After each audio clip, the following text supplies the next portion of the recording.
Hello guys, welcome to our YouTube channel Epic Solution. As you all know, आप pen drive courses के लिए contact कर सकते हैं epicsolutionryp@gmail.com एंड और फर्दर क्वेरीज के लिए आप हमारे चैनल को सब्सक्राइब कर सकते हैं ताकि लेटेस्ट वीडियो आपको मिल जाए हमेशा। आज हम सबसे इम्पोर्टेंट टॉपिक करने वाले हैं क्लास 11th अकाउंटेंसी का, that is double entry system. Double entry system की एक वीडियो लेक्चर हमने इससे पहले क्लास 1 देख लिया है। आशा करता हूं कि वो क्लास अपने एक शॉर्ट क्लास है वो आपने देख लिया होगा। इस क्लास में बेसिकली हम सैम्पल्स ट्राई करने वाले हैं, जो प्रीवियस हमने कॉन्सेप्ट सीखा है उस बेस पर, उस रूल पर क्या सारे एग्जाम्पल्स अप्लाइड होते हैं, तो वो आज हम चेक करेंगे और समझेंगे कि कैसे अकाउंटेंसी बेसिकली होती है। तो आगे बढ़ते हैं। आगे बढ़ने से पहले और क्वेश्चन 1 में आने से पहले हम सबसे पहले रूल डिस्कस करते हैं जो प्रीवियस हमने देखा था। 3 अकाउंट थे, nominal, real and personal account. Nominal account basically क्या बोलता है? डेबिट ऑल,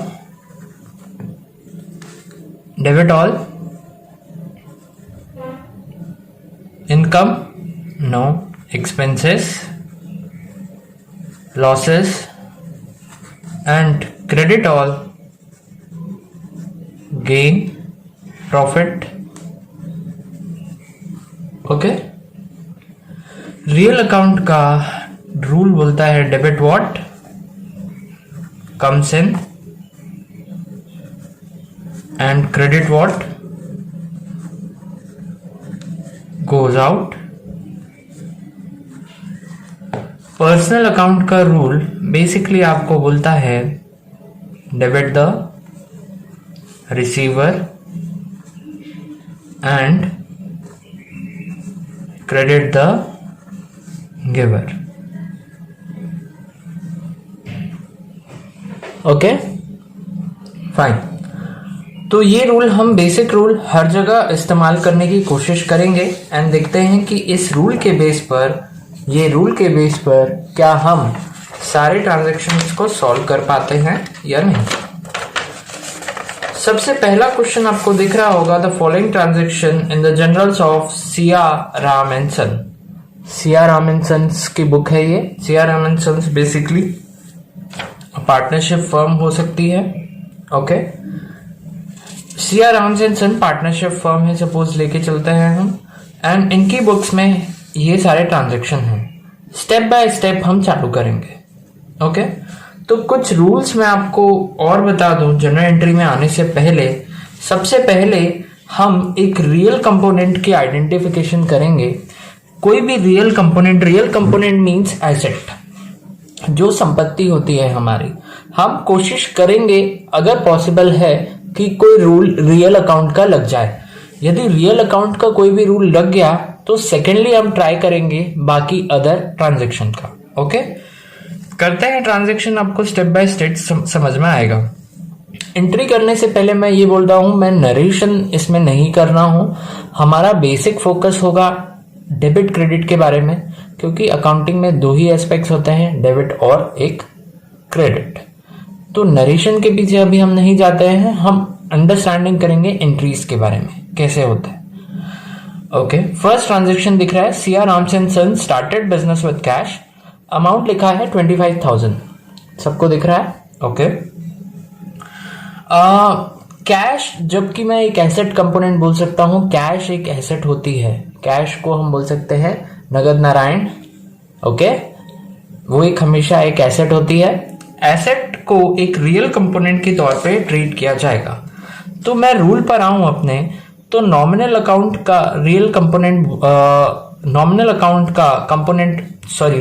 का कंपोनेंट बोलता है debit what comes in and credit what goes out.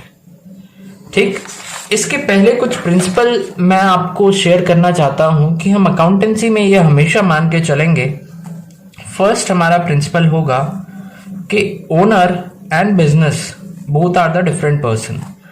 Owner एक डिफरेंट एंटिटी है एंड उसका स्टार्ट किया हुआ एक बिजनेस एक डिफरेंट एंटिटी है, और हम लोग अकाउंटिंग करेंगे ओनर की नहीं, हम बिजनेस की अकाउंटिंग करेंगे। ओके, हम अकाउंटेंट किसके हैं? बिजनेस के। तो दो एक अलग एंटिटी माना जाएगा। तो अगर बिजनेस में सपोज कैश आता है तो हम as an accountant of business तो हम अपने कैश को बढ़ाएंगे। ओके, तो ये और ये दो एक अलग एंटिटी माने जाएंगे। सेकंड एक प्रिंसिपल और है कि जो गुड्स हम सेल और परचेज करते हैं, सपोज हमारा गुड्स का ट्रेडिंग का काम है, ओके, गुड्स का ट्रेडिंग का काम है, तो गुड्स हम सपोज सेल या परचेज करते हैं तो वो हमारे लिए एक एसेट तो है, बट नॉर्मली हम एसेट को नाम से लिखते हैं अकाउंटिंग में, बट हम उसको एसेट को नाम से डिनोट नहीं करेंगे, हम उसकी जगह लिखेंगे परचेज। यदि हमने एसेट खरीदा, यदि वो एसेट बेचा तो भी हम एसेट को नाम से लिखते हैं, जो भी एसेट बिका। हम अगर एसेट बेचे तो यहां हम लिखेंगे सेल। ओके, तो ये चीज आपके मन में क्लैरिटी होनी चाहिए। एंड थर्ड प्रिंसिपल ये है कि हम आइडेंटिफाई करेंगे फर्स्ट एंड फॉरमोस्ट कोई रियल कंपोनेंट हमको मिल जाए तो, रियल कंपोनेंट यदि हमको मिल जाए तो, ओके, रियल कंपोनेंट मतलब कोई एसेट हमको दिख जाए तो हम फर्स्ट आइडेंटिफाई करेंगे क्या कहीं रियल कंपोनेंट है क्या। तो हम इसी प्रिंसिपल पे आगे बढ़ते हैं। Now first point of the question, January 1,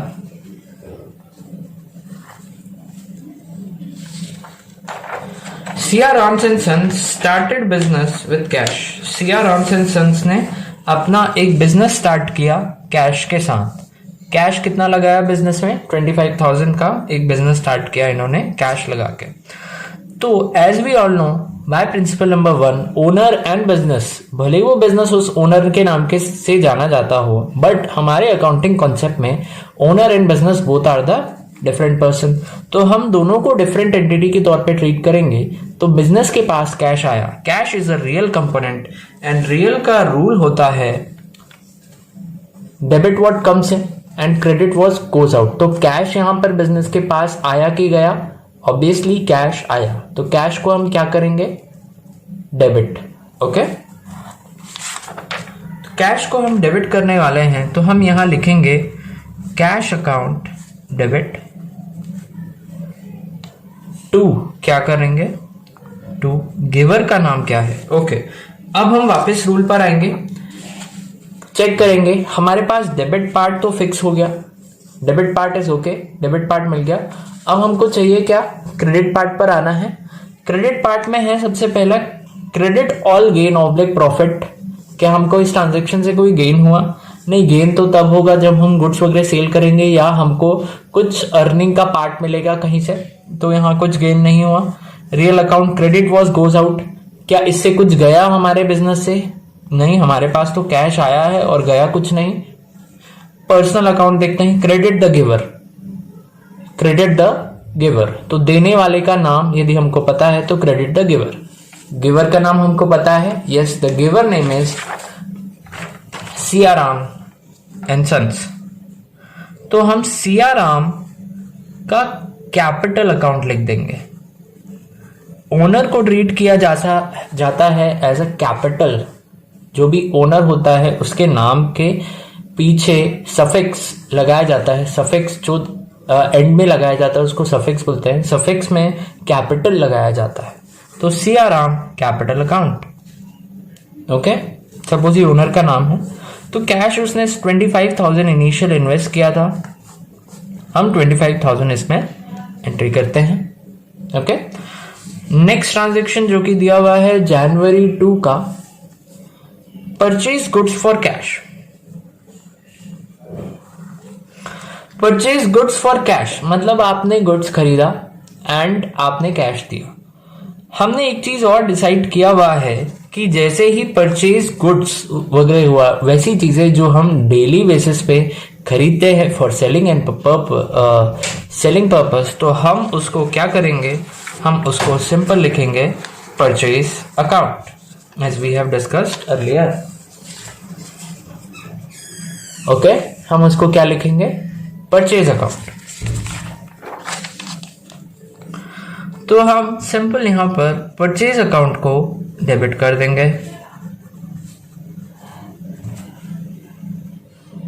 okay, and उसके बाद हम कोशिश करेंगे कोई रियल कंपोनेंट मिला क्या। As we all know cash is real component, नकदी एक रियल कंपोनेंट है, तो हम कैश को क्रेडिट कर देंगे by the rule of real account, credit what goes out. Okay, amount लिखेंगे 10,000।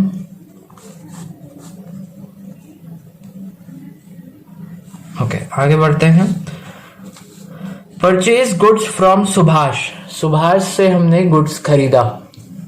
जनवरी 4 की एंट्री में करने जा रहा हूं, परचेज गुड्स फ्रॉम सुभाष। अब सुभाष से मैंने गुड्स खरीदा, आगे ट्रांजैक्शन में कुछ भी मेंशन नहीं है, तो मैं क्या मानूंगा, मैंने सुभाष से गुड्स लेकर आया, तो क्या मैंने उसको कैश दिया या कोई चेक दिया या फिर ऐसे ही उधार में लेकर आया। तो नॉर्मली ये अजम्पशन होती है कि जब भी पर्सन का नाम दिया हो और आगे कैश या चेक या कोई भी पेमेंट की बात नहीं करी हो, तो हम यही मान के चलते हैं क्योंकि उसने नाम दिया है तो वो हमें कहना चाह रहा है ट्रांजैक्शन कि हमने उधार में खरीद कर लाया है। ठीक, बाय दैट रूल कि हमने गुड्स खरीदा, तो हम डायरेक्टली क्या कर देंगे, परचेज अकाउंट को डेबिट करेंगे। पहला एक डेबिट पार्ट तो हमने कर लिया फिक्स। ओके, नाउ क्रेडिट के लिए अब देखते हैं हम क्या रूल अपना सकते हैं। इस ट्रांजैक्शन अब थोड़ा थिंक प्रोसेस अपने को अप्लाई करना है, थिंकिंग अप्लाई करना है। हमारा डेबिट पार्ट अभी इस ट्रांजैक्शन के लिए फिक्स हो चुका है। We are looking for the credit part. हम नॉमिनल अकाउंट के पास गए, हम नॉमिनल अकाउंट का क्रेडिट रूल देखते हैं, तो वो बोलता है क्रेडिट ऑल गेन। क्या माल खरीदने से हमको कोई गेन होगा? अभी तो कोई गेन नहीं होगा इस ट्रांजैक्शन से, आगे माल बिकेगा तो गेन होगा, तो ये क्रेडिट का रूल यहां पर अप्लाई नहीं होगा। रियल अकाउंट बोलता है क्रेडिट व्हाट गोज आउट। क्या माल खरीदने से हमारे पास से कुछ गया? नहीं, हमारे पास से तो कुछ नहीं गया, उल्टा माल हमारे पास आया, गुड्स हमारे पास आए। ओके, पर्सनल का रूल बोलता है क्रेडिट द गिवर। पर्सनल का रूल बोलता है क्रेडिट द गिवर। तो गिवर का नाम क्या हमको पता है? जी हाँ, गिवर का नाम आपको पता है, जिसने आपको माल दिया वो गिवर है आपके लिए। गिवर का नाम है सुभाष, तो आप करिए टू सुभाष। अगेन मैं बोल रहा हूं, मैंने नरेशन स्किप किया हुआ है यहां पर, आप नरेशन के पीछे मत भागिए, आप पहले कॉन्सेप्ट एक बार बिल्डअप कीजिए अपना। Okay, now moving on to ahead. अब हम आए हैं जनवरी 5 में।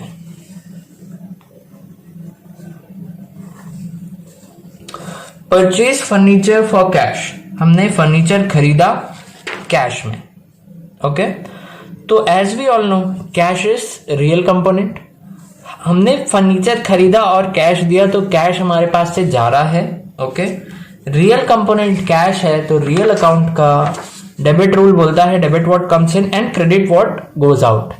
तो क्रेडिट व्हाट गोज आउट, तो हमको पता है कि क्या हमारे पास जा रहा है, हमारे पास से कैश जा रहा है, तो हमने टू कैश सबसे पहले कर दिया। ओके, नाउ अब हमको डेबिट पार्ट ढूंढना है।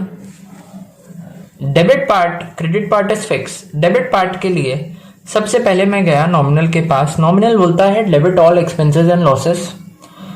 डेबिट, क्या फर्नीचर खरीदने से मेरा कोई एक्सपेंस हुआ या मुझे कोई लॉस हुआ? नहीं जी, फर्नीचर तो आपकी एक एसेट है, संपत्ति है, डेली यूज के लिए काम आता है।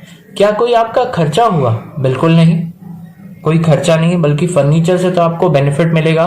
सपोज आपने ऑफिस के लिए फर्नीचर लिया है, तो कोई क्लाइंट वगैरह आएंगे आपके ऑफिस में, प्रॉपर अच्छा फर्नीचर देखेंगे तो इंप्रेशन एक अच्छा जाएगा, तो यह आपका कोई खर्चा तो नहीं हुआ। रियल अकाउंट का रूल बोलता है डेबिट व्हाट कम्स इन। क्या आया आपके पास? कुछ आया क्या? सोचिए, कुछ आया इस ट्रांजैक्शन से आपके पास? बिल्कुल मैं बोलूंगा आपके पास कुछ आया है इस ट्रांजैक्शन से। आपके पास फर्नीचर आया है, तो आप फर्नीचर को डेबिट कीजिए।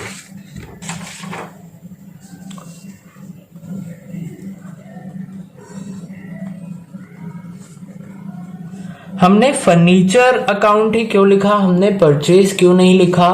क्योंकि as we have discussed earlier के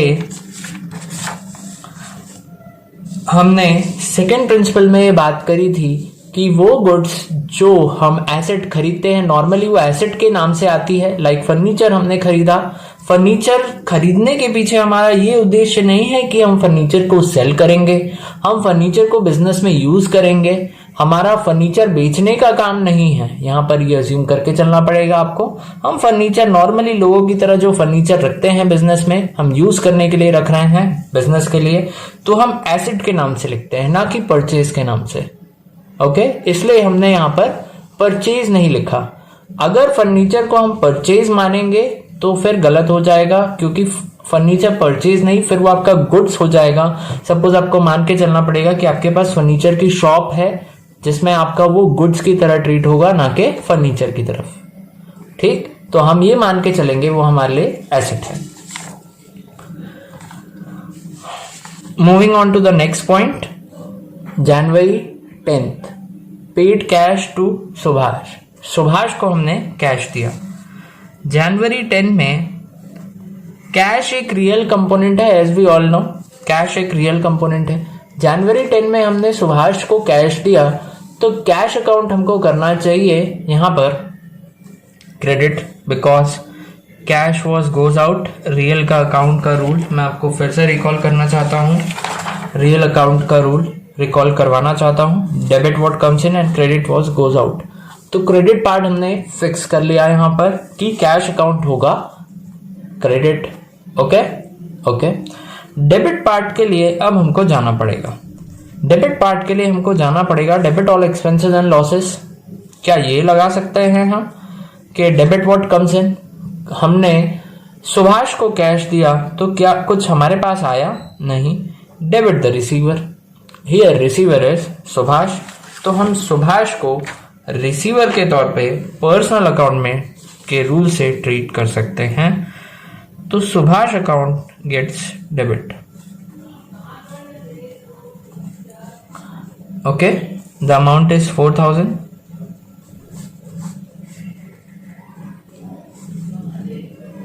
इसके पहले वाला amount 3000। Okay, paid cash to Subhash 4000। Now अब आप जनवरी 4th और जनवरी 10th के ट्रांजैक्शन को यदि लिंक करेंगे तो आपको ये दिखेगा कि यहां आपने खरीदा था सुभाष से उधार में, एंड यहां पर आपने सुभाष को अमाउंट पे कर दिया 4000। तो सुभाष का अकाउंट यहां पर क्रेडिट हुआ था 16,000 से, अब सुभाष का अकाउंट डेबिट हो गया है 4,000 से। तो नेट बैलेंस यदि मैं बोलूं तो सुभाष का होगा क्रेडिट 12,000। अभी भी क्रेडिट बैलेंस सुभाष का पड़ा होगा 12,000। ओके, आगे बढ़ते हैं। Next January 16।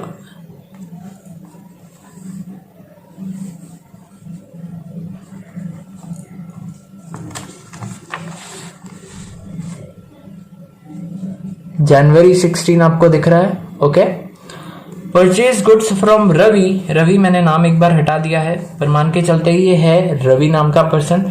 Ravi for cash. हमने गुड्स किससे खरीदा? हमने गुड्स रवि से खरीदा और उसको कैश दिया। एज वी ऑल नो कि कैश एक रियल कंपोनेंट है और कैश गुड्स खरीदने से हमारे पास जा रहा है, तो कैश को हम कर देंगे credit to cash account. Now credit part fix होने के बाद हम ढूंढेंगे डेबिट पार्ट। डेबिट पार्ट हमने रवि से गुड्स कैश में खरीदा और परचेज अकाउंट जहां पर भी आता है, ये ऑल नो कि परचेज अकाउंट हम सिंपल डेबिट कर देते हैं जब हमने गुड्स खरीदा होता है।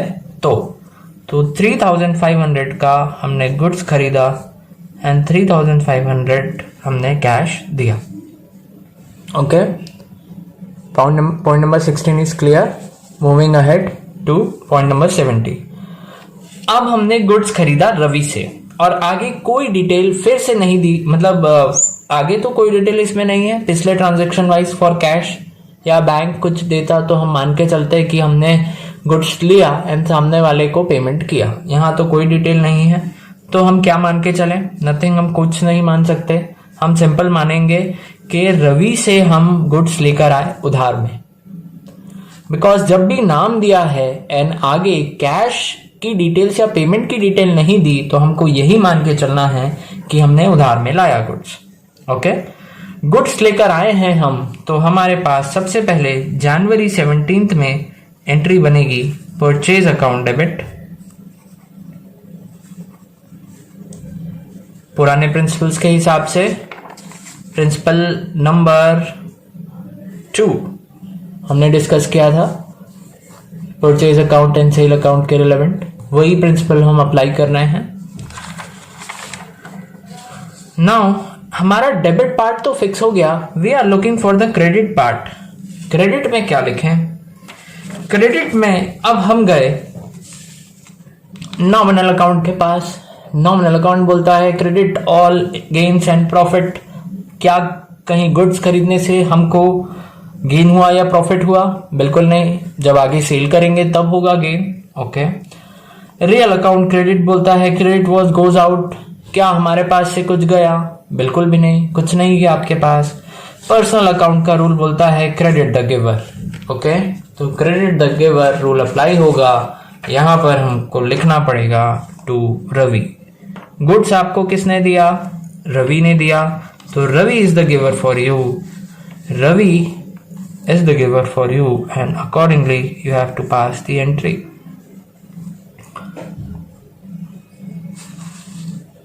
Okay, now moving on to the next point. Point number January 20. Purchase machinery for cash. हमने क्या खरीदा? हमने मशीनरी खरीदी और कैश पे किया कितना? 4,000 हमने कैश पे किया। As you all know cash is the real component. Cash आपके पास आ रहा है कि जा रहा है? बिल्कुल सही, मशीन खरीदेंगे तो कैश देना पड़ेगा, तो कैश जाएगा, तो कैश अकाउंट क्रेडिट होगा। अब डेबिट क्या करें? डेबिट हमने परचेज किया, क्या गुड्स खरीदा? क्या परचेज अकाउंट लिख दूं क्या? नहीं, हमने गुड्स नहीं खरीदा, हमने मशीनरी खरीदी है। हमने मशीनरी खरीदी है, गुड्स नहीं खरीदा, इसलिए मशीनरी अकाउंट नाम से आएगा, एसेट का नाम, तो मशीन अकाउंट उसका नाम है।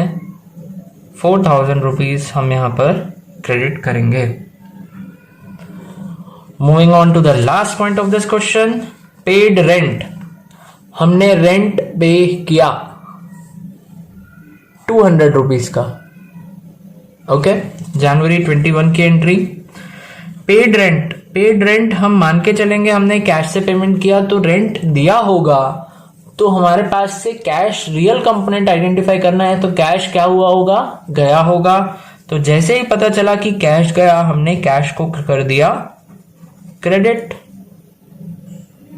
ओके, नाउ डेबिट पार्ट के लिए अब थोड़ा सा दिमाग लगाइए। फिर हम गए रूल के पास। रूल में डेबिट बोलता है debit all expenses and loss. क्या हमारा कोई खर्चा हुआ जब हमने रेंट दिया? तो क्या रेंट देना हमारा खर्चा है? The answer is yes.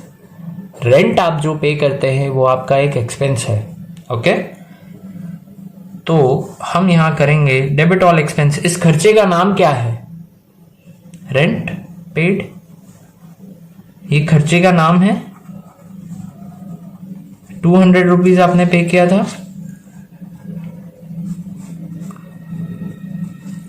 Okay, तो जैसा कि आपने देखा, ये पूरा सवाल हमने, ये पूरा सवाल का सॉल्यूशन हमने रूल और कुछ प्रिंसिपल को फॉलो करके बना लिया। नाउ और क्वेश्चंस करते हैं। क्वेश्चन नंबर 2 में मूव ऑन करते हैं।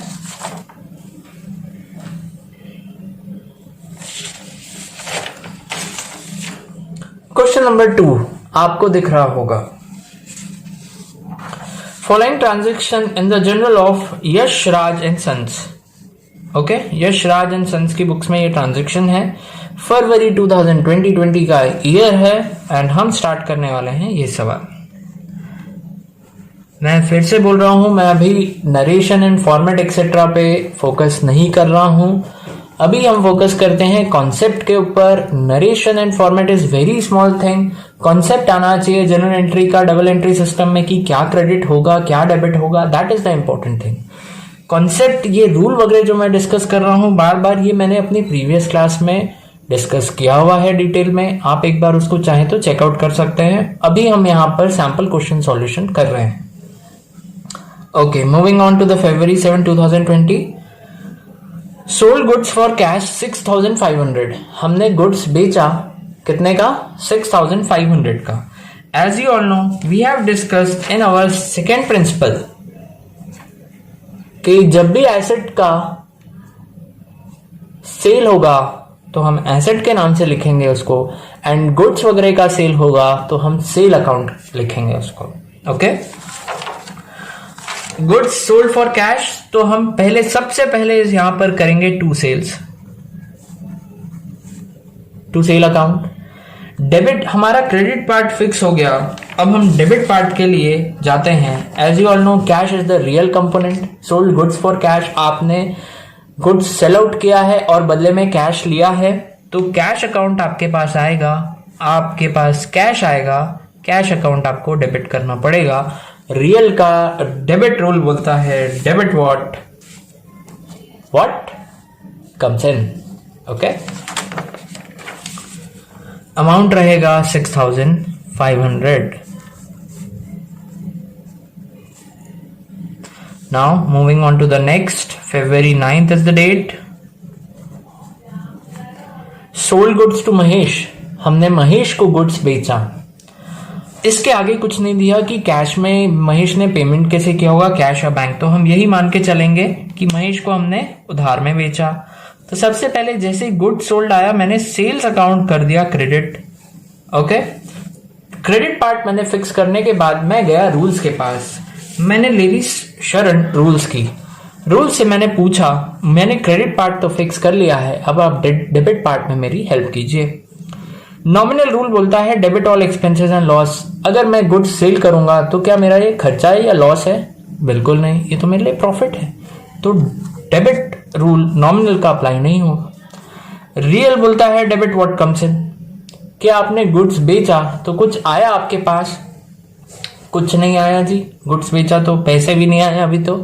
ओके, पर्सनल अकाउंट का रूल बोलता है डेबिट द रिसीवर। तो रिसीवर कौन है यहाँ पर? गुड्स का, गुड्स का रिसीवर है महेश, तो हम महेश को डेबिट कर सकते हैं। तो महेश अकाउंट यहां पर हो जाएगा डेबिट एंड अमाउंट रहेगा 7500। Okay, now moving on to the next, February 12th is the date. Okay, receive cash from Mahesh 6500। अब cash as you all know एक रियल कंपोनेंट है। रियल कंपोनेंट कैश रिसीव करना मतलब कैश हमारे पास आया, तो रियल कंपोनेंट में डेबिट होता है व्हाट कम्स इन। ओके, तो कैश हमारे पास आया तो हम सिंपल कैश अकाउंट को डेबिट कर देंगे। लीजिए री, डेबिट पार्ट तो हो गया, आधी जंग हमने जीत ली। अब हम जाएंगे क्रेडिट पार्ट को ढूंढने के लिए। क्रेडिट पार्ट में बोलता है credit all gains and profit, nominal account. Real account बोलता है credit what goes out, personal account बोलता है क्रेडिट द गिवर। ओके, हम यहां पर जैसे ही हमको कैश मिला, क्या हमारे पास से कुछ जा रहा है? बिल्कुल नहीं जी, कुछ नहीं जा रहा है, उल्टा कैश हमारे पास आ रहा है। Credit all gain and profit, क्या हमने कुछ सेल किया या कोई इनकम हुई? नहीं, ये इनकम तो सेल के टाइम पे जनरेट हो चुकी थी, हमने सेल किया तो हमारी इनकम है। तो हम simple personal account credit the giver. यहां गिवर कौन है कैश का? गिवर का नाम है महेश, तो हम करेंगे to Mahesh. So simple.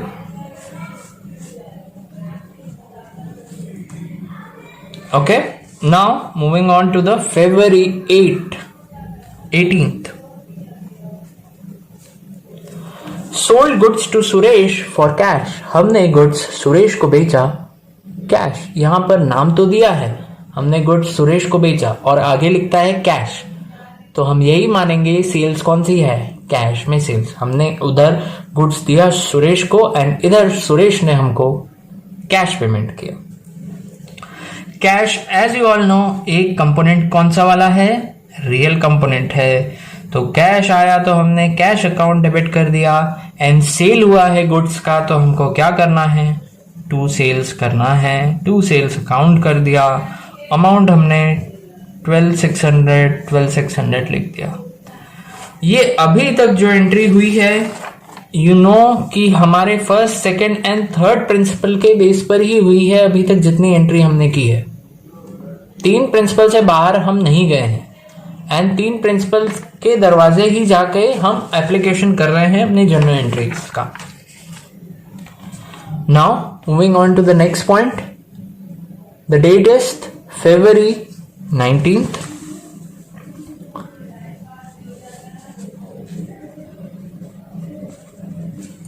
Sold goods to Suresh, Suresh को हमने गुड्स बेचा 3,500 का।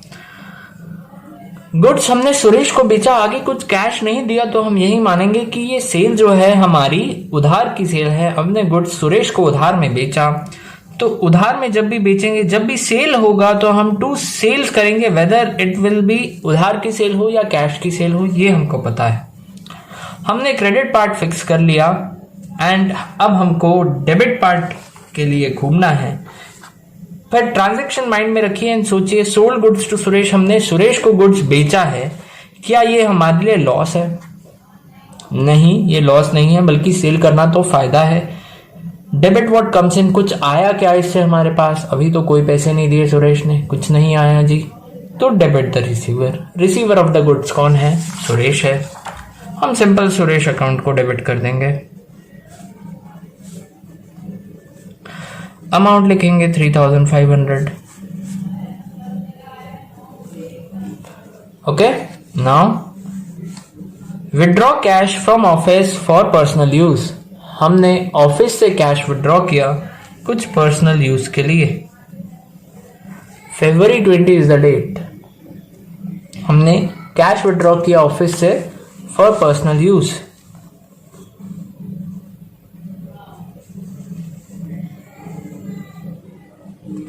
ओके, तो कैश जैसे ही हमने विड्रॉ किया ऑफिस से पर्सनल यूज के लिए, तो बिजनेस, हम अकाउंटेंट किसके हैं? हम बिजनेस के अकाउंटेंट हैं।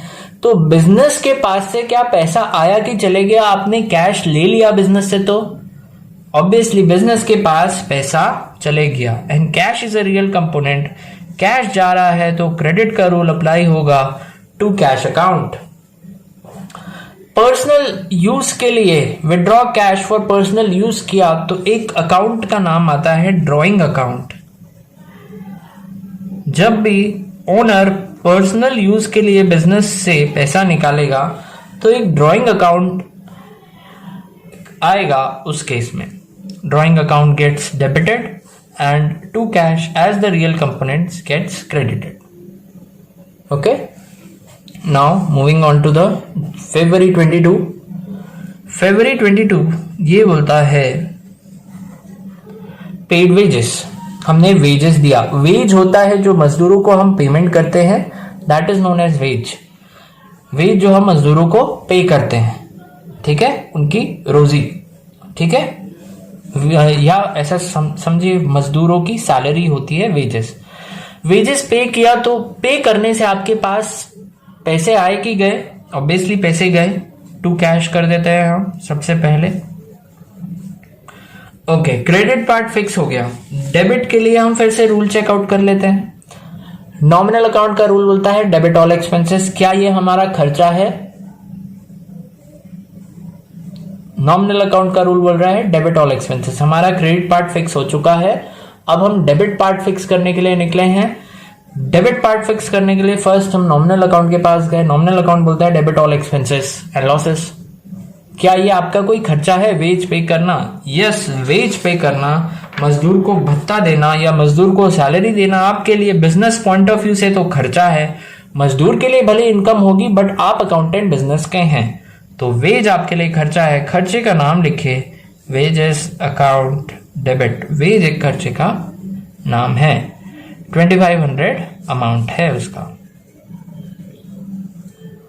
Okay, now paid salary to Gopal, Gopal को हमने सैलरी दिया, paid salary to Gopal, February 24 is the date. Now paid salary to Gopal में यदि हम देखें, सैलरी दिया गोपाल को, तो हमारे पास से सपोज कैश में सैलरी दिया, तो कैश आया कि गया, क्या मानेंगे? ऑब्वियसली कैश, जब हम दे दिए सैलरी को तो कैश हमारे पास से चला गया। ओके, फिर कैश पार्ट तो हमारे पास फिक्स हो गया, क्रेडिट पार्ट हमारे पास फिक्स हो गया। अब हम जाएंगे डेबिट के लिए, तो नॉमिनल अकाउंट का फर्स्ट रूल बोलता है डेबिट ऑल एक्सपेंसेस। क्या सैलरी देना हमारे लिए कोई खर्चा है? जो सैलरी देगा उसके लिए तो सैलरी खर्चा होगा, तो salary account gets debited by nominal account debit rule, which is saying debit all expenses. Okay, now last point of this question, received commission. ध्यान से वर्ड पढ़िए, रिसीव्ड कमीशन बोल रहा है, कमीशन आपको मिला। सपोज ये कमीशन मान के चलते हैं कैश में ही मिला है, क्योंकि एब्सेंस ऑफ इंफॉर्मेशन है, तो कैश में मिला, तो कैश आपके पास आया। कैश एक रियल कंपोनेंट है, cash get debited as we have discussed earlier. Now debit part fix हो गया, क्रेडिट के लिए हम रूल के पास गए, डेबिट पार्ट अब हमारा फिक्स है, ओके डन है। क्रेडिट के लिए हम रूल के पास गए, बोलता है credit all gains and profit. क्या हमको प्रॉफिट हुआ इससे? यस, कमीशन रिसीव करना आपके लिए एक प्रॉफिट है, आपके लिए गेन है, आपको इनकम हुई है, तो आप कमीशन, आपको इनकम का नाम लिखना पड़ेगा, कमीशन को आप करिए credit 100। Now this is the end of this question. Okay, ये पूरा इसका सॉल्यूशन था, ये आपके सामने सवाल है फिर से, and this is all the solution of the question. Okay, now moving on to the next question. अब हम आगे बढ़ते हैं दूसरे सवाल की तरफ।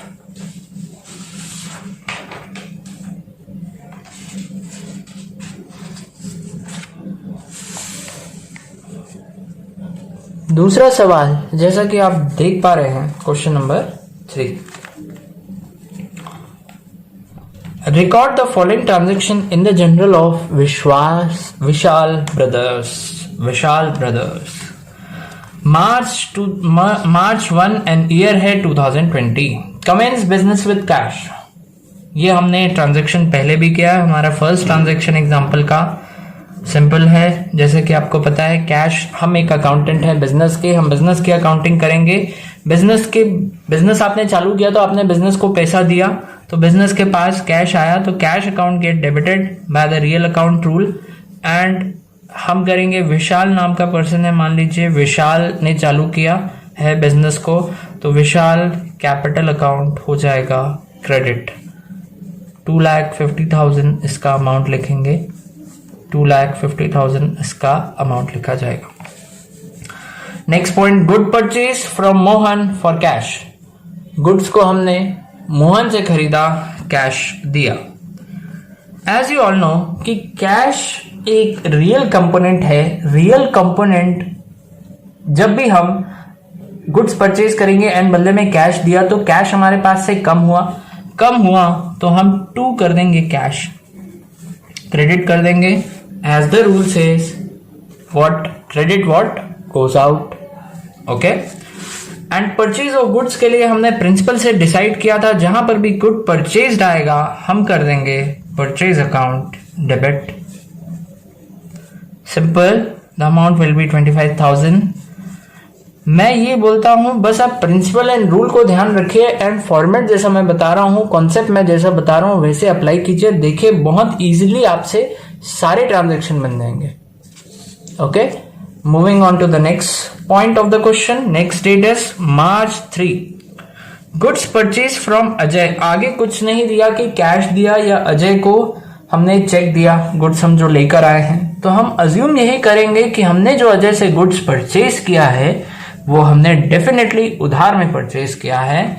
तो हम एंट्री पास करेंगे परचेज अकाउंट डेबिट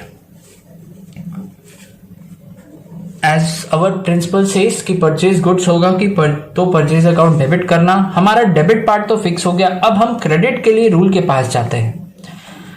क्रेडिट के लिए नॉमिनल रूल बोलता है क्रेडिट ऑल गेन और प्रॉफिट। क्या कोई गुड्स खरीदने से हमको प्रॉफिट होगा? बिल्कुल नहीं। गुड्स आगे बेचेंगे तब प्रॉफिट जनरेट होगा, as we have discussed earlier. Credit what goes out. क्या गुड्स खरीदने से हमारे पास से कुछ जा रहा है? बिल्कुल नहीं, कुछ नहीं जा रहा है। And credit the giver is the final option. तो credit the giver, what is the name of giver, who is giving our goods, कौन हमको गुड्स दे रहा है? पर्सन का नाम है अजय, तो हम अजय को करते हैं credit.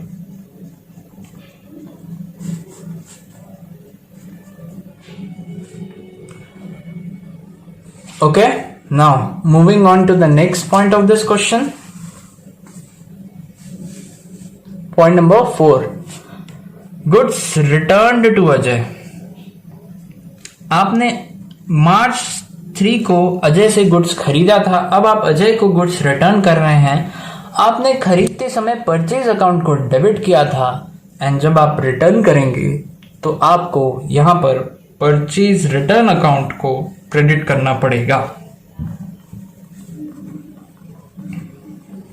To purchase return account ये आप करेंगे। ओके, एंड अजय अकाउंट को डेबिट करेंगे। सिंपल, ये ऊपर वाली एंट्री का आपको रिवर्स करना है। अजय को आपने ऊपर वाली एंट्री गुड्स खरीदते समय क्रेडिट किया था, जब आप गुड्स रिटर्न कर देंगे आपको इसको डेबिट करना है। परचेज अकाउंट आपने डेबिट किया था, क्रेडिट करते समय आप परचेज रिटर्न अकाउंट लिखिएगा। Okay, the amount is 2500। Now moving on to the next point, that is date is March 8।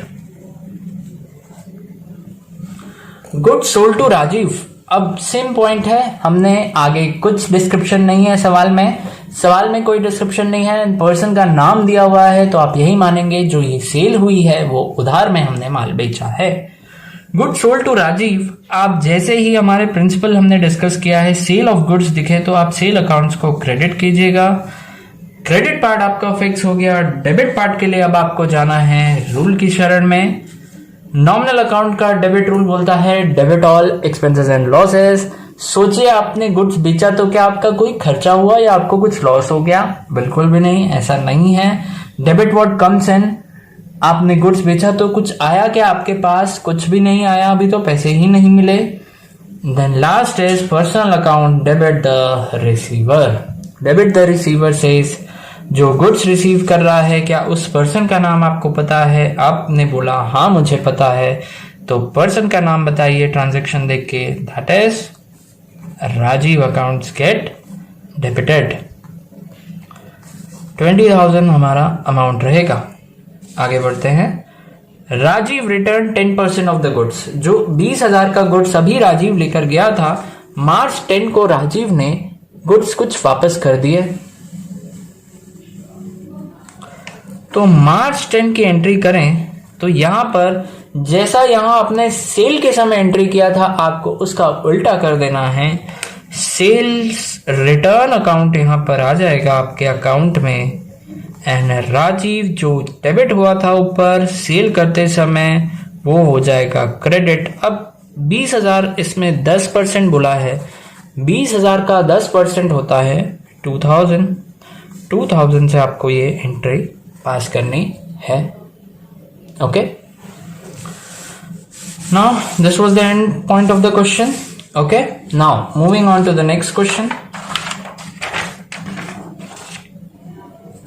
That is question number 4।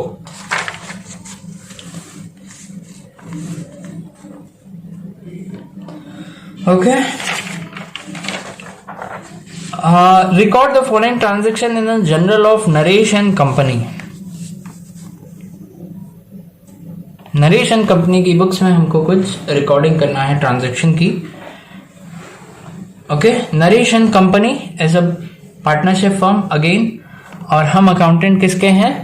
हम बिजनेस के अकाउंटेंट हैं, ना के ओनर के। Okay, January 1 is the date and year is 2020. January 1 is the date. Paid cash to Mahesh and discount received from him. Cash हमने महेश को कितना दिया 4800 और उससे डिस्काउंट कितना लिया 200 रुपए. ओके.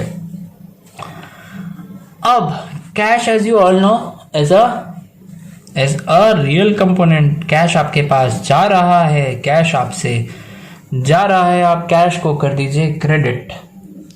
ओके. एक पार्ट तो हमारा फिक्स हो गया. अब हम जाएंगे डेबिट पार्ट में. जैसे ही हमने कैश महेश को दिया, अब देखिए क्या ये हमारा खर्चा है?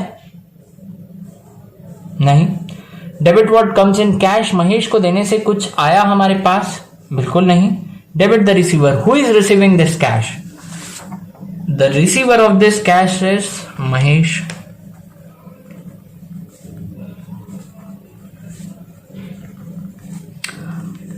कैश हमने कितना दिया? हमने 4800 कैश दिया और 200 डिस्काउंट रिसीव किया. तो डिस्काउंट रिसीव्ड अकाउंट हो जाएगा हमारे लिए क्रेडिट. एंड दोनों डेबिट क्रेडिट बराबर होते हैं.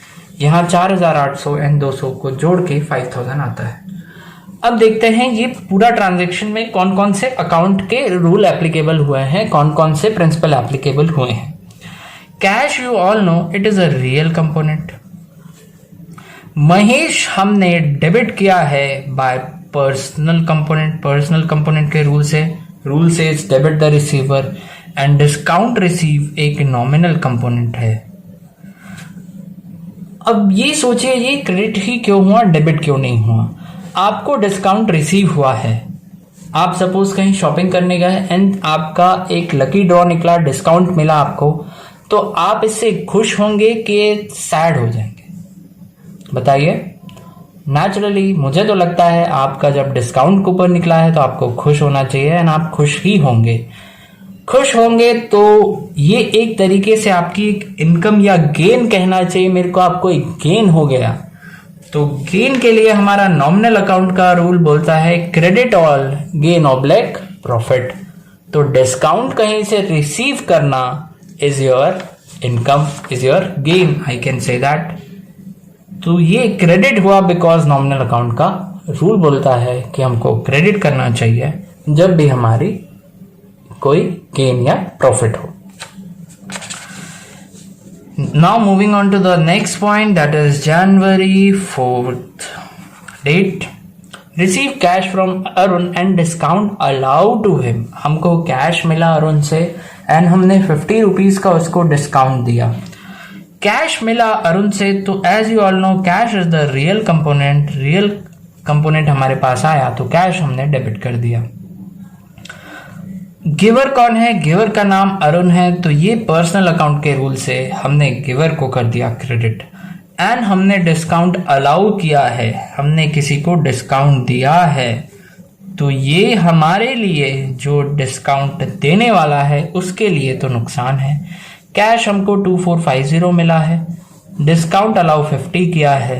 दोनों debit and credit side gets tallied in general entry. तो 2500 will be our final answer. Okay. इसका एनालिसिस करना चाहें तो आप जानते हैं अरुण एक पर्सनल अकाउंट के रूल से क्रेडिट हुआ है, डिस्काउंट अलाउड नॉमिनल अकाउंट के रूल से क्रेडिट हुआ है, and cash as our favorite in all the entry is the real component. Cash या बैंक parallelly एक real component है. Now next date is January 10th. Goods sold to Harish. Harish को हमने goods बेचा, आगे कुछ नहीं दिया कि हमने पैसे लिए या हरीश ने चेक दिया. तो हम यही मान के चलेंगे ये जो सेल हुई है वो एक उधार में हमने हरीश को गुड्स बेचा है. तो हम सिंपल काम करेंगे हमारे प्रिंसिपल के हिसाब से. जैसे ही गुड्स सेल्स हुआ तो हम सेल अकाउंट को कर देंगे क्रेडिट. हमारे पास क्रेडिट फिक्स हो गया. हम एज जैसे हमने सारे क्वेश्चनों में किया है रूल की शरण में गए. Debit all expenses and loss nominal बोलता है हम गुड्स सेल करेंगे तो क्या हमारा कोई खर्चा है? नहीं, हमारे लिए तो इनकम है. तो डेबिट का ये रूल काम नहीं आया. रियल बोलता है व्हाट कम्स इन. क्या जब हमने उधार में गुड्स बेचा तो हमारे पास कुछ आया? बिल्कुल नहीं, कुछ नहीं आया। तो ऑब्वियसली हम पर्सनल अकाउंट के पास जाएंगे, debit the receiver. Receiver goods का कौन है? हरीश, नाम हमको पता है, तो हरीश अकाउंट कर दिया हमने डेबिट। अमाउंट लिखा as provided in the question 15,000। Easy? Okay, moving on to the next is 12th January. 12th जनवरी में ये बोलता है हरीश ने गुड्स रिटर्न कर दिए 2000 के।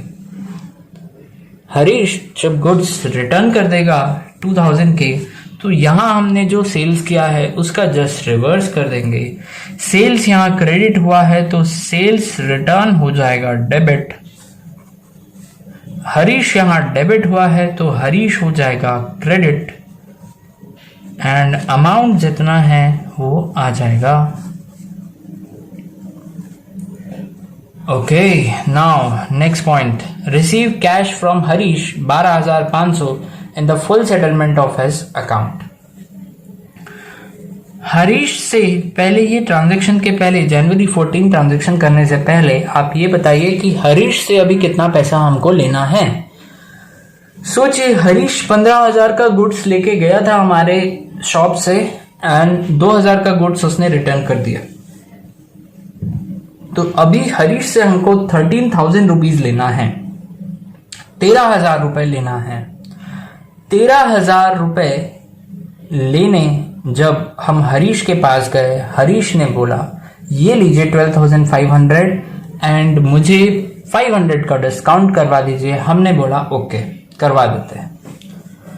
तो अब हम एंट्री क्या पास करेंगे? सबसे पहले कैश हमारे पास आया, cash is the real component, तो कैश अकाउंट आप कर लीजिए डेबिट। कितना कैश आया आपके पास? आपके पास 12,500 रुपए आए। ओके, 2, किसने दिए आपको पैसे? हरीश ने दिए। सिंपल, पर्सनल अकाउंट का rule, credit the giver, and आपने एक डिस्काउंट अलाउ किया है 500 रुपीज का, एंड टोटल हरीश का बैलेंस 13,000 का था। 13,000 रुपए से इस ट्रांजेक्शन, इस एंट्री को करने के बाद हरीश का balance gate closed. Okay, now moving on to the next point is 20. Point number 20 में बोलता है sold goods to Gopal at the list price 30,000 at 10% trade discount. ये आगे जो कटा हुआ है वो एक्चुअली है ट्रेड डिस्काउंट लिखा हुआ। ओके, एक प्रिंसिपल मैं आपको अकाउंट्स का बताऊं तो हम जो भी डिस्काउंट की एंट्री करते हैं वो कैश डिस्काउंट की एंट्री करते हैं, हम ट्रेड डिस्काउंट की कभी एंट्री नहीं करते। यहां पर जो हमने डिस्काउंट रिसीव्ड की एंट्री की थी ये कैश डिस्काउंट थी। हमने कैश पे किया, हमको डिस्काउंट मिला, हमने एंट्री करी। हमने कैश रिसीव किया, हमने डिस्काउंट अलाउ किया, हमने एंट्री करी। तो कैश डिस्काउंट की एंट्री होती है, ट्रेड डिस्काउंट की कहीं एंट्री नहीं होती। बट एक चीज और, ट्रेड डिस्काउंट का अमाउंट में इफेक्ट आता है। जो हम यहां पे क्रेडिट डेबिट करते हैं अमाउंट को, ट्रेड डिस्काउंट का वहां पर इफेक्ट आता है। ओके, तो ये पॉइंट को ध्यान में रखते हुए हम आगे बढ़ते हैं। जनवरी 20 का पॉइंट लेते हैं, sale goods to Gopal at the list price 30,000 at 10% trade discount. अब आगे कोई अमाउंट या कुछ चेक या कुछ डिटेल नहीं दिया है तो यही मानेंगे कि उधार की सेल्स है। हम जब भी सेल ऑफ गुड्स होती है तो सेल अकाउंट कर देते हैं क्रेडिट, एंड डेबिट क्या करें? Gopal account. Bye the rule, कौन से रूल से? पर्सनल अकाउंट के रूल से डेबिट द रिसीवर। अब 30,000 उस गुड्स की एमआरपी थी, हमने 10% डिस्काउंट लगा के बेचा, मीन्स हमने ट्रेड डिस्काउंट में अमाउंट का इफेक्ट लिया है, बट ट्रेड डिस्काउंट अकाउंट कहीं नहीं खोला। सिंपल 30,000 ना लिख के यहां लिख दिया 27,000। तो ट्रेड डिस्काउंट का अकाउंट तो नहीं खुलता, लाइक कैश डिस्काउंट का हमने अकाउंट खुला था, डिस्काउंट अलाउड या डिस्काउंट रिसीव्ड ऐसा करके, बट ट्रेड डिस्काउंट में हम सिंपल अमाउंट में इफेक्ट ले लेते हैं डायरेक्टली। यहाँ 30,000 नहीं लिखा हमने, 27,000 लिखा, 30,000 से 10% लेस करने के बाद वाला amount.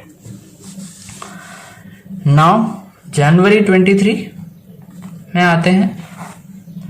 Purchase goods from Ravi at the list price 10,000 and 15% trade discount. अब हमने गुड्स खरीदा है रवि से, 10,000 का MRP का गुड्स है एंड 15,000 हमको ट्रेड डिस्काउंट मिला है। देखते हैं क्या होता है इसका एंट्री। जैसे ही हमने गुड्स परचेज किया, बाय द प्रिंसिपल हमको परचेज अकाउंट को कर देना है डेबिट। गुड्स हमने क्या कैश देके आया, सवाल में कोई जानकारी नहीं है, तो हम यही मानेंगे कि गुड्स हमने उधार पे लाया, तो रवि अकाउंट को हम कर देंगे क्रेडिट। 10,000 उसकी लिस्ट प्राइस थी, 15% ट्रेड डिस्काउंट है, ट्रेड डिस्काउंट का अकाउंट नहीं खुलेगा बट अमाउंट में इसका इफेक्ट आएगा। 10,000 में 15% हम माइनस करें तो हमको माइनस करने के बाद अमाउंट जो मिलेगा वो मिलेगा 8,500। ओके, तो this was the last point of this question. This was the whole question which अभी हमने जो देखा है पूरा सॉल्व किया है, एंड ये पूरा उसका सॉल्यूशन है। इसमें हमने पूरा डिटेल में डिस्कस किया है, जो भी हमने रूल्स लगाए हैं वो कौन से रूल हैं, पर्सनल का रूल है, रियल का रूल है, नॉमिनल का रूल है, एक्सेट्रास। ओके, नाउ अब हम आगे बढ़ते हैं अपने नेक्स्ट क्वेश्चन की तरफ। ये क्वेश्चन को मैंने थोड़ा बड़ा लिया है क्योंकि मैं चाहता हूं यहां पर हम प्रीवियस क्वेश्चंस या प्रीवियस पॉइंट का रिकॉल करें एंड ये क्वेश्चन एक बार ओरली सॉल्व करने की कोशिश करते हैं। स्टार्ट करते हैं सवाल को। Journal entries from the transaction in the books of Pratap Rai and sons. ये एक पार्टनरशिप फर्म है, Pratap Rai and sons. Okay, started business with cash, ये हमने एंट्री कर चुकी है, ये हमारी फर्स्ट क्वेश्चन की फर्स्ट एंट्री है। स्टार्टेड बिजनेस विद कैश, मान लेते हैं नेम होगा प्रताप राय, जो पर्सन चालू कर रहा है ये business. Cash account debited to Pratap Rai capital account. Okay, March 1 की एंट्री होगी, अमाउंट होगा 50,000। नाउ आगे बढ़ते हैं। कैश परचेजेस, कैश परचेजेस, जैसा ही हमने परचेजेस वर्ड ऐड किया, यहां पर दिया नहीं है कि हमने क्या परचेज किया, तो आप क्या मानेंगे, एसेट खरीदे कि गुड्स खरीदा। लॉजिकल अजम्पशन होती है कि आपने गुड्स खरीदा, तो अगर गुड्स खरीदा है तो परचेज अकाउंट डेबिट होगी। कैश परचेज किया है तो कैश आपके पास से जा रहा है एंड कैश गया तो कैश क्रेडिट होगा, अमाउंट होगा 24,000। ऐसे आपको माइंड प्रोसेस को ऐसे थॉट्स में लाना है, तो ही आपसे बहुत स्पीड बनेगी एंट्री, तभी आप समझ पाएंगे जनरल एंट्री एक्चुअली क्या है। Moving on to the third question. Sold goods to Vasudev. Vasudev के आगे कुछ नहीं दिया कि वासुदेव ने हमको पैसे दिए या नहीं दिए, तो हम यही मानेंगे कि वासुदेव को जो हमने ये गुड्स बेचा है वो हमने उधार में बेचा है। जैसे ही सोल्ड गुड्स बोला, हमने सेल्स को कर दिया क्रेडिट एंड डेबिट कर दिया। Vasudev by the rule of personal account, that is say debit the receiver of this goods, जो इस गुड्स को प्राप्त कर रहा है उसका नाम है वासुदेव। तो एंट्री होगी Vasudev account debited to sales, amount होगा 5,000, 5,000।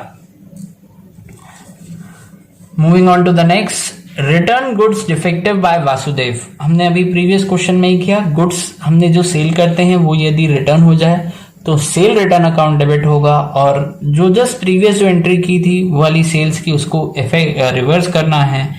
Sales return account debited to Vasudev, amount will be 500। Now received cash from Vasudev and discount allowed. हमने कैश रिसीव किया वासुदेव से और हमने वासुदेव को कुछ डिस्काउंट दिया। कैश रिसीव किया तो cash, as you all know, it is a real component. Cash एक क्या है, रियल कंपोनेंट है आपका। रियल कंपोनेंट के सेंस से यदि मैं बोलूं तो कैश बढ़ रहा है, आपको कैश रिसीव हुआ तो कैश अकाउंट आपको यहां पर करना चाहिए डेबिट। काउंट आपने अलाउ किया, डिस्काउंट अलाउ किया, इसका मतलब है आपका एक लॉस है, आपको एक्स्ट्रा पैसे मिल सकते थे बट आपने वो पैसे छोड़ दिए, तो एक आपका लॉस हुआ, वो डिस्काउंट अलाउड डेबिट हो जाएगा। कि किससे रिसीव किया? वासुदेव से। पर्सनल अकाउंट का rule, who is the giver? दे कौन रहा है आपको cash? The person name is Vasudev, तो क्रेडिट नेम ऑफ वासुदेव। तो entry will be cash account debited, discount allowed debited to Vasudev. Cash account debit होगा 4400, 4400 से, डिस्काउंट अलाउड डेबिट होगा 100 से, एंड क्रेडिट होगा वासुदेव 4500 से। ओके, नाउ चंद्रकांत ने गुड्स बेचा। अब थोड़ा वर्डिंग आपको ध्यान से समझना है। चंद्रकांत ने गुड्स बेचा है हमें, तो हमको तो अपनी बुक्स के हिसाब से रिकॉर्ड करना है। चंद्रकांत ने हमको गुड्स बेचा, इसका मतलब है हमने गुड्स परचेज किया, है ना? हमने गुड्स परचेज किया। सपोज मोहन ने राम को गुड्स बेचा, तो राम अपनी बुक्स में उसको सोल्ड नहीं रिकॉर्ड करेगा, सेल नहीं रिकॉर्ड करेगा। राम अपनी बुक्स में उसको परचेज रिकॉर्ड करेगा। Chandrakant sold goods to us, it means for us it is purchase. जैसे ही परचेज ऑफ गुड्स हुआ तो हमने क्या किया? परचेज अकाउंट कर दिया डेबिट टू। अब एक पार्ट तो हमारा फिक्स हो गया, डेबिट पार्ट। हम क्रेडिट पार्ट के लिए फिर रूल के एक बार देख लेते हैं हम कैसे करते थे। Credit all gain and profit. क्या चंद्रकांत से गुड्स खरीदने पर हमको अभी कुछ प्रॉफिट हुआ? तुरंत? अभी तुरंत तो कोई प्रॉफिट नहीं हुआ, आगे गुड्स बिकेगा तो होगा प्रॉफिट। फिलहाल के लिए ये रूल नहीं लगेगा। Real credit what goes out. कुछ गया क्या? हम अपने चंद्रकांत से गुड्स लिया तो नहीं, बिल्कुल हमारे पास तो गुड्स आया है, गया तो कुछ भी नहीं। तो पर्सनल अकाउंट का रूल बोलता है credit the giver. What is the name of the giver? Goods आपको कौन दे रहा है? हमें गुड्स तो चंद्रकांत ने दिया। मैं इसका नाम बिल्कुल लिख लेता हूं। चंद्रकांत ने गुड्स दिया, तो 10,000 का गुड्स है, अमाउंट विल बी 10,000। 10,000 का गुड्स मैंने एंट्री कर ली। नाउ मार्च 10 में आप देख रहे हैं प्रीतम ने गुड्स खरीदा हमसे। सिंपल लाइन का हेर फेर है, आपको अच्छे से समझना पड़ेगा। प्रीतम ने गुड्स खरीदा मतलब प्रीतम का वो परचेज है, तो हमारा क्या है? हमको तो अपनी बुक्स में रिकॉर्ड करना है, हमारे लिए वो सेल है। तो जैसे ही सेल ऑफ गुड्स हुआ, बाय प्रिंसिपल हम सेल अकाउंट कर देंगे क्रेडिट एंड डेबिट करेंगे। आगे कुछ नहीं दिया, प्रीतम ने हमको इसके पैसे दिए या नहीं, तो हम यही मान के चलेंगे ये सेल उधार में है, तो हम प्रीतम अकाउंट को डेबिट कर देंगे by the rule of personal, which से debit the receiver and receiver of the goods is. ये गुड्स किसको प्राप्त हुआ है? ये गुड्स प्रीतम जी को प्राप्त हुआ है, तो प्रीतम अकाउंट हमने ओपन किया। ओके, नाउ मार्च 10 का एक और ट्रांजेक्शन है पेड इंश्योरेंस प्रीमियम। अब इंश्योरेंस प्रीमियम यदि बोलता है तो हो सकता है हम यही मान के चलेंगे बिजनेस का खर्चा है ये। बाय चेक बोल रहा है, तो अब हमको क्या करना पड़ेगा? जैसे ही आपने इंश्योरेंस प्रीमियम दिया, तो आपका चेक दिया तो बैंक बैलेंस आपने कम कर लिया, टू बैंक अकाउंट को क्रेडिट कर दिया, which says real account credit what goes out. आपका बैंक बैलेंस कम होगा। बैंक एक रियल कंपोनेंट है, जैसे कैश एक रियल कंपोनेंट था, वैसे ही सेम बैंक एक रियल कंपोनेंट है। आपके पास भले ही आपके कैश वॉलेट में रखे हों या फिर पैसे आपके बैंक अकाउंट में रखे हों, एटीएम कार्ड में रखे हों, both are the same thing. आज की डेट में दोनों सेम ही चीजें हैं। तो आपने जब चेक दिया तो पैसे आपके पास से कम हो गए, तो हमने क्रेडिट कर दिया रियल रूल के हिसाब से credit what goes out bank account को, क्योंकि आपका बैंक बैलेंस कम हुआ है। अब डेबिट क्या करना है?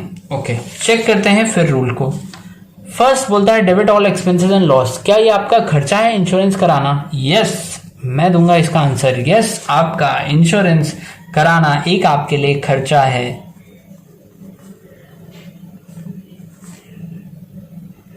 इंश्योरेंस प्रीमियम लिख लीजिए पूरा इसका नाम, खर्चे का पूरा नाम लिख लीजिए। 250 से आपको एंट्री पास करनी है। ये जो इंश्योरेंस हमने कराया है ये बिजनेस का इंश्योरेंस है, बिजनेस के लिए कराया है, ये मान के चलना है। Okay, moving on to the next point, that is March 12 की एंट्री हम देखते हैं। Paid for life insurance premium of Shri Pratap Rai by cheque. हमने एक लाइफ इंश्योरेंस प्रीमियम ली प्रताप राय के लिए, जो एक ओनर हैं जिन्होंने बिजनेस स्टार्ट किया था प्रताप राय, उनके एक LIC लाइफ इंश्योरेंस के लिए हमने एक बिजनेस से चेक दिया। तो जब भी ओनर के इंश्योरेंस के लिए बिजनेस के अकाउंट से बिजनेस यदि पैसा देगा, as we have decided owner and business both are the different person, तो ये एक हमारा खर्चा नहीं है, हमने ओनर के लिए, ये बिजनेस का खर्चा नहीं है, ये हमने ओनर के लिए चेक दिया है। चेक दिया तो सिंपल रियल अकाउंट के रूल से बैंक अकाउंट हो जाएगा क्रेडिट, बट ये हमारा खर्चा नहीं है, इसलिए इंश्योरेंस नहीं आएगा। हमने ओनर के बिहाफ में पैसा दिया और ओनर एक दूसरा पर्सन ट्रीट किया जाता है अकाउंटेंसी में। ओके, तो ड्रॉइंग अकाउंट आ जाएगा, उसके बदले 1000 रुपीज से हम ड्रॉइंग अकाउंट को एंट्री पास करेंगे। नाउ ये पार्ट हमने किया हुआ है पहले, paid cash to Chandrakant and discount allowed by. हमने चंद्रकांत से पहले गुड्स लिया था, सपोज मान के चलते हैं, एंड अभी हमने चंद्रकांत को कैश दिया और उसने हमको कुछ डिस्काउंट दिया, तो कैश हम चंद्रकांत को पे करेंगे, तो कैश हमारे पास से जाएगा तो क्रेडिट हो जाएगा कैश। एंड डिस्काउंट हमको अलाउ हुआ, तो डिस्काउंट अलाउड इज हमारे लिए बहुत अच्छी बात है, डिस्काउंट हम रिसीव करेंगे। डिस्काउंट अलाउड बाय हिम, उसने डिस्काउंट अलाउ किया, तो इट नॉट मीन्स हमने डिस्काउंट अलाउ किया, हमारे लिए वो डिस्काउंट रिसीव होगा, तो इसकी एंट्री होगी। यदि मैं करूं तो इसकी एंट्री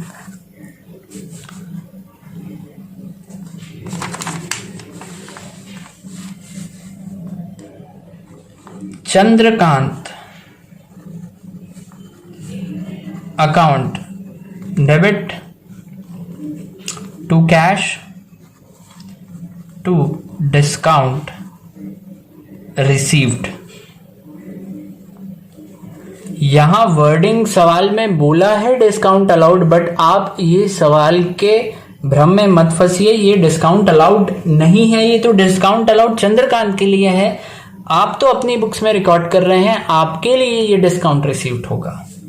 ओके, तो चंद्रकांत को हमने डेबिट कर दिया 7000 से, हमने चंद्रकांत को कैश दिया 86890 और 110 रुपए का इसमें डिस्काउंट हमने रिसीव किया as amount provided in the question.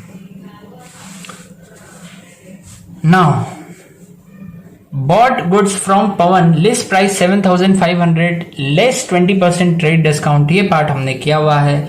आप जानते हैं ट्रेड डिस्काउंट एक अकाउंट हम ओपन नहीं करते हैं, बट उसके अमाउंट का इफेक्ट लेते हैं। बॉट गुड्स बोला तो परचेज अकाउंट डेबिट करना पड़ेगा। पवन के बारे में हमने उसको कैश पे किया एक्सेट्रा, अभी कोई इंफॉर्मेशन नहीं दी है, तो हम पवन से उधार में परचेज करके लाए, तो purchase account debited to Pawan. 7500 minus 20% करके जितना भी अमाउंट आएगा 1500 माइनस होगा, 5000 से हम एंट्री पास करेंगे। नाउ पेड टू पवन, पवन को हमने पे किया 4000 रुपीज, तो कैश हमारे पास से गया, तो Pawan account debited to cash, ये हम एंट्री पास करेंगे।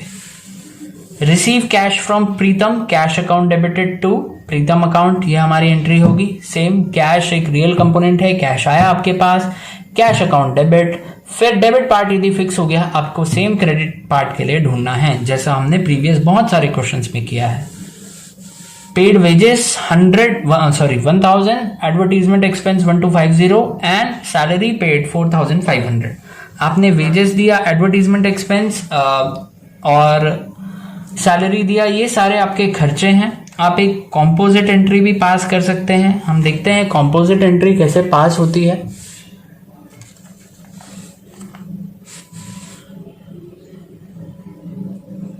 ओके,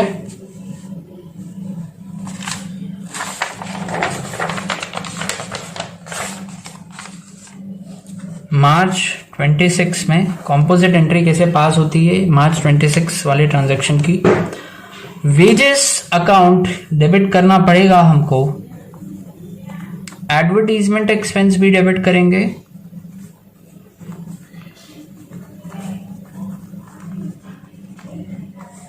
सैलरीज अकाउंट भी डेबिट करेंगे। टू कर देंगे, सपोज मान के चलते हैं कैश दिया है हमने, तो वेजेस का अमाउंट है 1000, एडवर्टीजमेंट का एक्सपेंस अमाउंट है 1250 एंड सैलरीज का अमाउंट है 4500।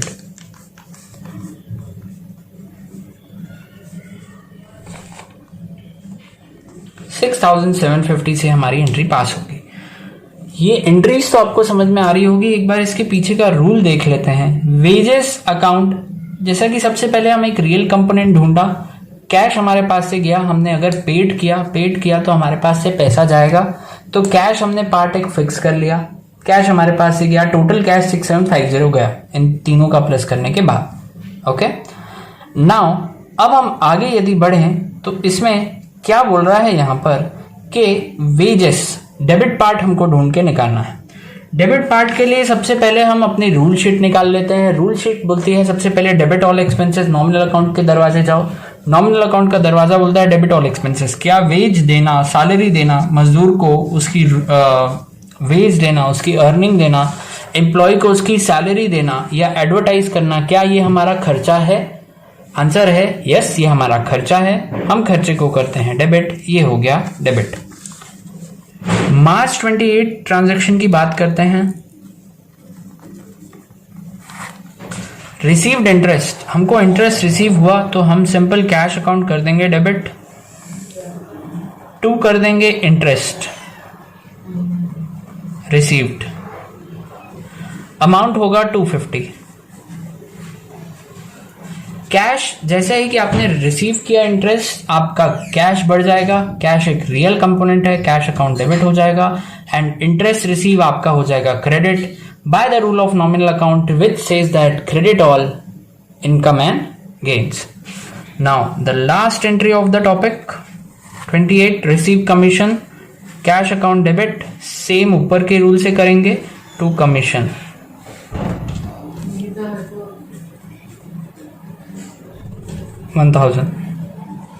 ओके, तो आशा करता हूं आपको ये क्लास समझ में आई होगी।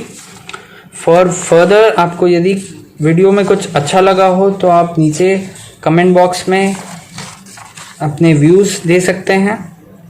ये था हमारा question number 5 and this was our full solution of the question. Okay, तो नेक्स्ट वीडियो के लिए stay tuned and like and subscribe our channel. Thank you.